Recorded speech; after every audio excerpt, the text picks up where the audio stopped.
Por más de 30 años, la derecha y la izquierda chilena se asociaron con un grupo de grandes empresarios para desarrollar un negocio propio, el negocio de la colusión.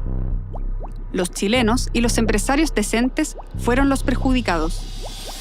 Y cuando parecía que venía un cambio, una nueva élite política conformada por constituyentes irrumpe en la escena nacional para perpetrar una estafa aún peor, como supuestos voceros de lo que ellos llaman pueblos y naciones indígenas. ¿Son ellos realmente los representantes de esos pueblos? ¿Qué es lo que quieren?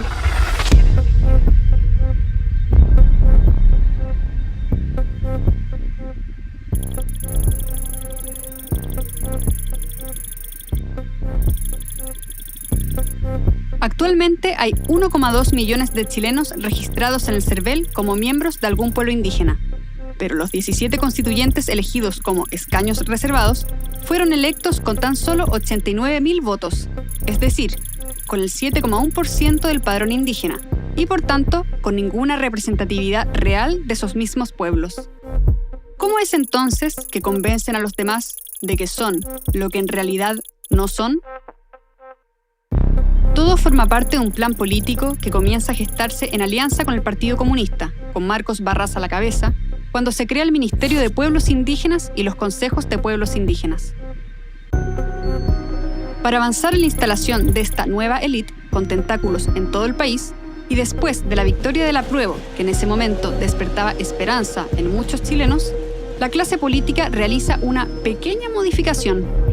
La modificación consiste en la reserva de 17 escaños para los activistas políticos del indigenismo, los que, al poco andar, demostrarán que actúan como cualquier otro grupo de presión política. Es lo que ha hecho por años la CUT, hablando en nombre de los trabajadores, sin tener su representación, o los activistas LGBT, pretendiendo ser la voz oficial del mundo gay.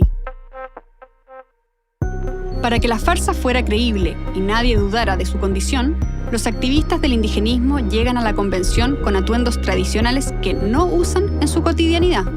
Exigen traductores porque supuestamente su lengua materna no es el castellano, pero se trata de lenguas que ellos apenas conocen y que jamás se les vio utilizar en los pasillos o los jardines del ex Congreso. El objetivo, potenciar un colectivo internacional formado por lo que ellos llaman pueblos-naciones, que le da poder y control sobre todo Chile a un grupo, a su grupo. Pero subsiste la pregunta, ¿qué es lo que verdaderamente quieren? Este colectivo dice ser dueño del territorio nacional, de tierras y recursos que están a lo largo de todo Chile, incluso en la región metropolitana. Se declara víctima de un despojo que en realidad solo ocurrió en la Araucanía, y donde el Estado ya restituyó muchas más hectáreas de las que realmente fueron usurpadas.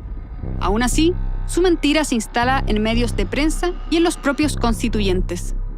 Poco se dice, por ejemplo, que en el marco de la reforma agraria, alrededor de 700 predios que sumaban unas 740.000 hectáreas fueron expropiados en total en las provincias de Malleco y Cautín en favor de los mapuches, y que ya entonces les fueron entregadas 160.000 hectáreas en 173 predios. Las cifras más conservadoras, por otra parte, indican que la CONADI ha entregado alrededor de 190.000 hectáreas entre 1994 y 2018. Los activistas insisten, sin embargo, en que nada es suficiente y sospechosamente, entre 1993 y 2014, el número de comunidades indígenas pasó de 538 a 3.558. Es decir, cada día son más aquellos que se declaran despojados. El plan de acceder a nuevos territorios apunta a constituirse en un Estado y a gozar de una completa autonomía y autogobierno. Así lo señala expresamente el texto constitucional. En la misma línea, señalan que tienen lenguas propias, lenguas que, como decíamos, no hablan. Consagran emblemas y banderas que nunca existieron. De hecho, la que hoy se conoce como bandera mapuche es en realidad una creación de Aucán Wilcamán del año 1991. ¡Nuestra bandera que hoy hemos aprobado! Activista del indigenismo que fue funcionario de la ONU, sancionado por asociación ilícita y que intentó, sin éxito, ser candidato presidencial el 2005, porque no cumplió con el requisito mínimo de firmas. Sin embargo, fue en esos años cuando ya anunció la futura creación de un gobierno mapuche autónomo. No obstante, no son solo territorios chilenos los que están en juego. Lo que establece el borrador constitucional es la creación de instituciones, jurisdicciones, autoridades propias o tradicionales. Los autodenominados pueblos y naciones quedan también con sistemas de justicia propios, que tal como señala el texto, coexisten en un plano de igualdad con la justicia chilena, y que precisamente porque coexisten en un plano de igualdad, podrían juzgar también a otros chilenos. Una parte de la izquierda constituyente pretende limitar esa justicia, para que ella solo tenga efectividad entre miembros de pueblos indígenas y no para crímenes de máxima gravedad. La Convención, sin embargo, rechazó esa iniciativa. Las justicias indígenas operarían, por tanto, en paralelo a la justicia chilena y con las mismas atribuciones, de modo que estarían en condiciones de dictar fallos en contra de cualquier chileno. Estos operadores políticos quedarían además con la facultad de tener relaciones internacionales.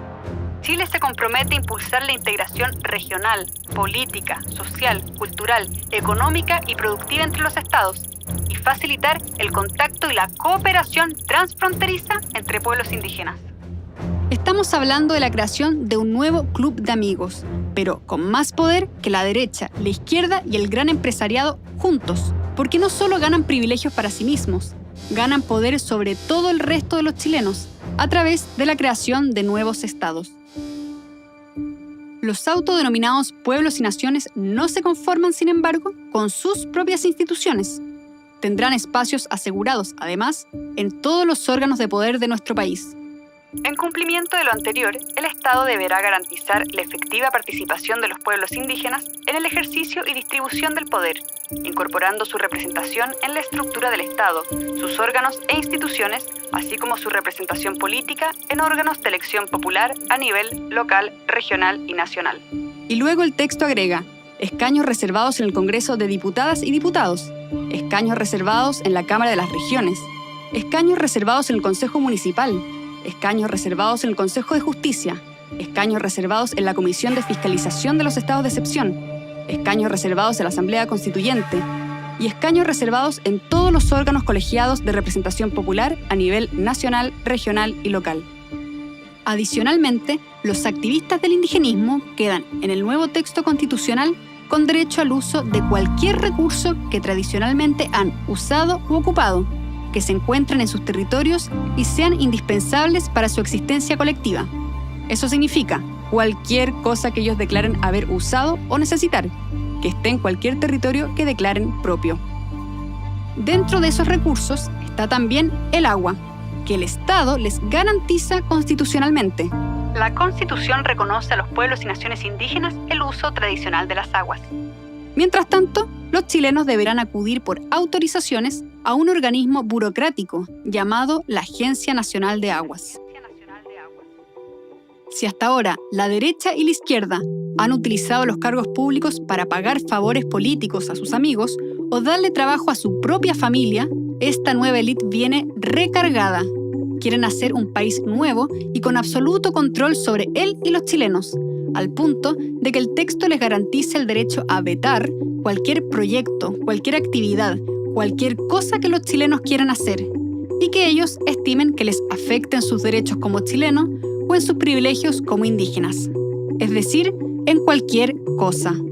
Todo esto es un candado que impedirá corregir esta nueva Constitución en el Congreso, facultad que sí tenemos con la Constitución que nos rige desde el 2005. Vota informado. La nueva estafa ya está en marcha.